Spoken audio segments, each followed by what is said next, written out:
नदिया किनारे एक धोबिनिया बसे रामा, धोए लगले मोती के साड़ी रामा, धोए लगले मोती के साड़ी रामा।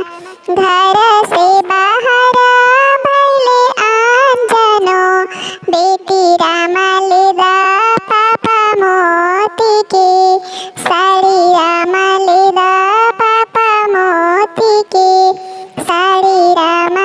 नीचा ही घर बेटी जनमा ले ले रामा, कहाँ पैबो मोती के साड़ी रामा, कहाँ पैबो मोती के साड़ी रामा।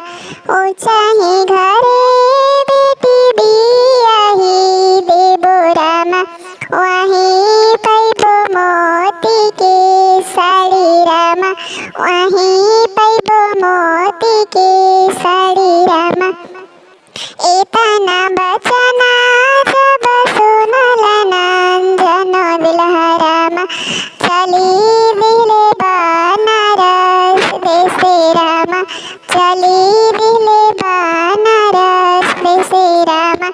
अपना लाकिन ले दुल्हा मुख के रूमलिया रामा, धानी लगी मोती के साड़ी रामा, धानी लगी मोती के साड़ी रामा। नदिया की